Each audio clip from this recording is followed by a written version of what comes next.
নমস্কার, blog express চ্যানেলে আপনাদের সবাইকে স্বাগত জানাই। আমি আগের ব্লগেই বললাম যে আমরা শিলং থেকে গুয়াহাটি চলে আসছি। তো গুয়াহাটিতে এটা হচ্ছে আমাদের রুম।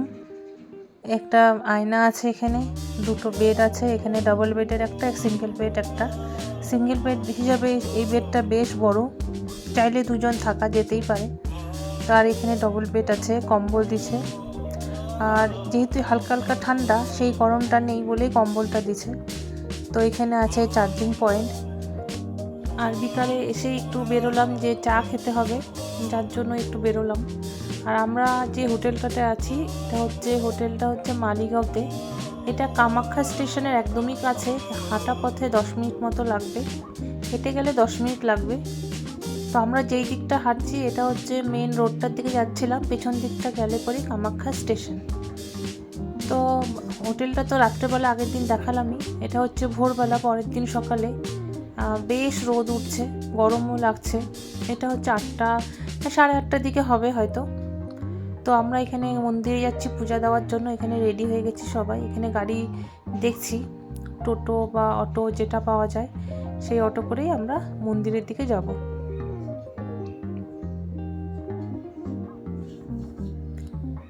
তো আমরা মেন রোডটার দিকে আগাই একটু, যদি ওখানে গাড়ি বা টোটো বা অটো কিছু পাওয়া যায়। আমরা এটা হচ্ছে ডান দিকে দেখতে পেলে লেখা আছে, ওই হোটেলটাতে আমরা আছি। একদম বাজারের মধ্যে খুব ভালো জায়গাতে হোটেলটা আছে।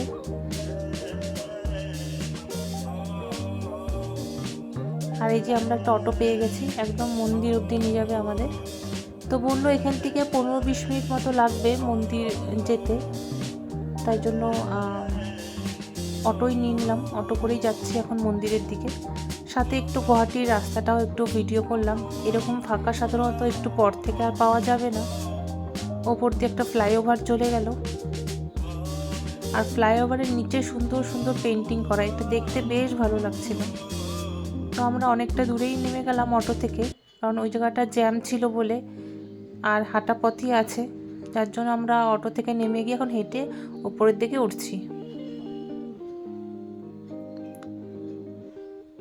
আর মন্দিরে ঢুকতেই দুপাশেই প্রসাদের দোকান পাওয়া যাবে, অসুবিধা কিছু নেই। লাস্ট মন্দিরের মেন গেট অবধিও আপনারা এই প্রসাদ মানে ভোগের কাউন্টার বা যে এখন চুনরি মালা সবই নিতে পারবেন, অসুবিধা কিছু নেই। তো আমরা এখন নেব না, একদম সামনে গিয়ে দোকান থেকেই নেব।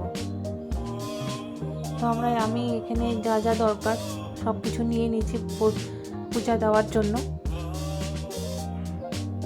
আর এই যে এটা হচ্ছে মন্দিরটা, বেশ ভিড়। এটা হচ্ছে মূল মন্দিরটা, যারা আসছেন অবশ্যই তারা তো জানেনই কামাখ্যা মূল মন্দির কোনটা। তো মন্দিরের ওখান থেকে আমরা পূজা দিয়ে ব্রেকফাস্ট করে আমরা রুমে চলে আসলাম। 5-10 মিনিট একটু রেস্ট নিয়ে আমরা চলে আসছি গুয়াহাটির হোলসেল মার্কেট ফ্যান্সি বাজারে। তো ফ্যান্সি বাজারে এসেই প্রথমে এই লঙ্কাটা, কামরাঙ্গা লঙ্কা বলে, কামরাঙ্গাল ওনারা কি বলে লঙ্কা জানি না ঠিক আমি। তো এই লঙ্কাটা নেব বলে দাঁড়াচ্ছে, কিন্তু লাস্ট অবধি সত্যি বলতে কি লঙ্কাটা আমরা বাড়ি অবধি আনছি ঠিকই, কিন্তু নষ্ট হয়ে গেছিলো। উনি বললো যে নষ্ট হবে না, কিন্তু নষ্ট অ্যাকচুয়ালি হয়ে গেছিলো।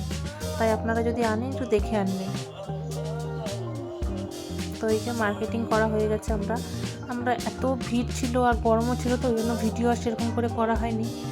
তো মার্কেট থেকে এসে একটু রেস্ট করে একটু বিকালে বেরোলাম, একটু চাটা খেতে হবে, আর কিছু টুকটাক কেনাকাটাও করব। আমাদের কালকে ট্রেন আছে আমাদের দুপুরবেলা। তো যাই হোক, কিছু খাবার তো নিতেই হবে, তো ওইটাই বাজার করতে আসলাম। আর এখানে এসে দেখছি যেহেতু ওই দিন হনুমান জয়ন্তী ছিল, সেই জন্য একটা র্যালি বেরোয়েছে ছোট্ট মতো। তো খুব ভালো লাগলো, সেই জন্য একটু ভিডিও করে নিলাম। আর এখান থেকে টুকটাক কেনাকাটা করে আমরা বাড়ি চলে যাব।